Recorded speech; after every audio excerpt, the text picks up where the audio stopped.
Hey guys, it's Ben the Coin Geek at Old Pueblo Coin, and today we got to talk more about the coin grading market. This is going to be a rehash of a video that was just a couple days old. You can watch the original video here, and I encourage you to go back and start reading the comments. But before we get to that, I want to say thanks to everyone who watches and supports the channel. And you can support the channel just by liking, subscribing, sharing, that type of stuff. Also, in case you didn't know, there's a little join button on there now too. We actually have a couple different membership levels that you can help support the channel if you find educational stuff and you want to throw a few bucks our way. Or for the price of a coffee, you can go ahead and subscribe and get member-only videos also. Those are both possibilities. A lot of the crackout videos and crossover videos and stuff that we do because we have the YouTube station and channel, not because it's profitable. But if you want to help support that, please consider those different options. Also, for those of you who enjoyed joining us on the live streams, starting August 7th, every Saturday morning at 8 a.m. Tucson time, so you got to check locally where that's at, because in Arizona, we do not observe daylight savings. So that time of day is going to vary half of the year for y'all. So we're going to have a radio program starting 8 a.m. August 7th. It will be live streamed on YouTube. So the easiest way to find us is just to watch August 7th here on YouTube. So there's some housekeeping. Now let's get back to the real story, which is this past week we had a video pop up that said, we were talking about the coin grading market and kind of my take on where it is currently. You've had buyouts at NGC and PCGS going on over the last couple of years, and it's really gotten interesting out there because the comments that you guys had were really quite remarkable. So some of you had examples of all kinds of things that, that just shouldn't happen, right? So Doug was pointing out that he actually had a piece of paper money that came back the wrong charter number, the wrong city, state. I mean, not even close. Doug, thanks for telling us about that. His Oconto, Wisconsin. Like, I'm used to the Native American names around Arizona, not Wisconsin. I get in the Midwest and I totally butcher them, because I've heard Milwaukee is the good land, but that's a whole other thing. And of course, Time Traveler Coin Exchange. He had a whole list of coins that were error coins, and by error coins I mean the labels were mislabeled, but it's a big deal. Like, he was showing one penny that was from the 50s that was a proof in his opinion, and I saw the pictures, it looks like a proof, but the label said MS68, which makes it like top pop. It sold for like $6,000, but if it was a proof, I don't even know how much it is. Maybe it's $100 or something, right? It's not worth anywhere near that much. So people are buying mislabeled holders as the coin that they think they are.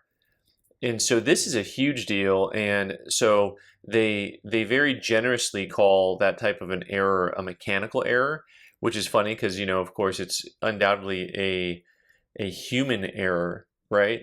Not a mechanical error when you put the wrong proof or unk on something. And this is something that can really affect the marketplace for people who are new to collecting or naive or don't have experience. They're going to buy mislabeled coins sometimes unknowingly, and that'll cause a huge problem. All right. Also, the timing couldn't have been more apropos, I guess I'd say, because we just got back from NGC these two coins here. One is this 1982, the first year of the Panda, right, in an MS68. And then we got back this 1995 Proof 69 Ultra Cam, right? And so for those of you who collect Chinese coins, you probably already know what's going on here. For the average guy who doesn't know Chinese coins, and which, by the way, I include myself in that, most of the coins look proof. I mean, they all have the same finish. And whether they're proof or unk usually has to do with the mint mark on them, not with what the finish actually looks like. So this coin is actually a mint state 69, not a proof 69. So the engineer and I were trying to figure out, so we go back to this conversation about some of the comments you guys made about what I was just explaining are mechanical errors, right? So mechanical error is something that shouldn't happen too often. The grader puts down the grade, and then for whatever reason, the wrong data gets put onto the label. NGC and PCGS usually say, hey, send it back, let's go ahead and we'll fix that for you, right? You're just at your shipping cost, which thanks. I really think they should pay you your shipping cost, by the way, because you're still out extra money on a coin, right? So what we're trying to figure out on a couple of these coins is, well, especially this one, is this a mechanical error? Did the person whose job it is to put the data in on the holder and put it in the holder, did they assess it as an ultracam? I don't think so. I don't think, because to me it would seem that you had to actually have the ultracam on there, so it had to have been the grader, right? But this, we use their express service, because this is, just so you know, this is an expensive coin. I mean, it's probably $4,000 or something like that, and we use their express service, which should mean, hey, we should have your best graders, your most knowledgeable graders, and we should have your most knowledgeable finalizer on world coins. And once again, if I just saw that coin as a proof ultra cameo, I wouldn't know the difference, right? Because it's not something I collect. But if you look on the NGC website and you put in their data for that coin, it shows a completely different design. It shows this design, because there were two different designs for 1995, and this is the proof. Completely different coin. So we're going to sell the coin, I think, in the label holder that it is, because anyone who's buying Chinese coins like this, they know that this is mislabeled, and I think we'll probably just call it a labeling error. So it's just a bizarre world right now. And are these errors all coincidental? Is it just feels like they're making a lot of mistakes? I don't know. But there's a couple other comments that I really need to get to on this concept of the grading of the coins and the grading being off. And this is mislabeling. But when it comes to the grading being off, I had, R Gives asked, is this just a problem with the uncirculated coins? Seems like there's less at play in subjectivity to circulated coins. This, I think, is at play anytime you have expensive coins. And yes, you're right, and there's more to it. We don't see this problem as much with circulated coins. But generally that's because there's not as many circulated coins where the grade really affects the value. You can have very common date coins and the grade can greatly affect the value, like those comments of this MS68 Lincoln cents from the 50s, where no, if it's a proof, it's not that expensive. 1958 pennies are not rare. 1958 proof pennies are not rare. But the grade is what assigns the rarity on a coin like that. Right? And so when it comes to circulated coins, I think it's fair to say that there's a little bit less of this.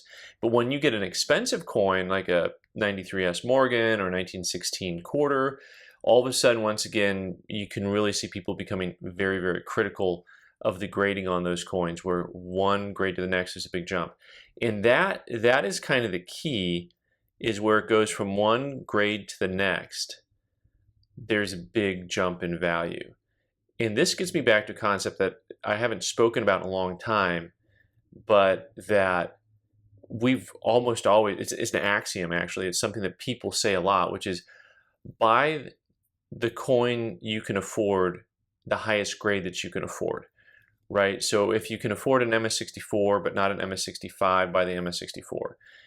Another expression of this is buy before the jump, buy before the leap. So always buy right before the big price jump. So for circulated coins, like we were just talking about, if you have a coin that's a rare date, and in VF it's $3,000 and in XF it's $6,000, and you can afford the VF, buy the VF, or buy before the jump. Oftentimes on rare date coins, there's a lot of Morgans like this where that jump is earthquake. That jump is from AU to UNC. Right, so on a lot of coins, you're going to end up buying that AU58 coin instead of the MS60 coin, right? And so Paul Harris says, some things never change. Unfortunately, the same criticisms that I hear today, justified, are the criticisms I heard in the early 2000s when I left the hobby. At this point, I don't let it bother me and avoid any coins where a 1 point difference in grade means a dramatic jump in price.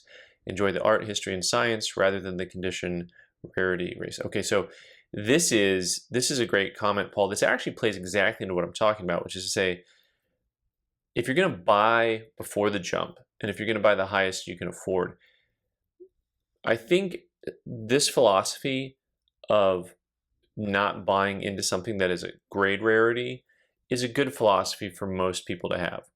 In other words, it doesn't matter. You know, if an MS63, you could buy a really nice coin, and then you look at the MS64s and they're like a lot more expensive, just buy a nice MS63 and don't worry about having to have that next point up on a coin that it's hard to even tell the difference. And I've already told this story, but I just had a customer bring in his 1912 $10 gold piece, and his was MS62 and mine was MS63, and he wanted to upgrade. And we both looked at the coin and just said, you know, his coin, obviously nicer. The collecting attitude that you have to have the nicest number on a holder is the one that I think causes a lot of these problems in the collecting market. And the attitude of, you know what, the 62 is beautiful, I love it, it's a nice coin, why do I need to buy a 63? Why do I need to buy what someone else has assigned?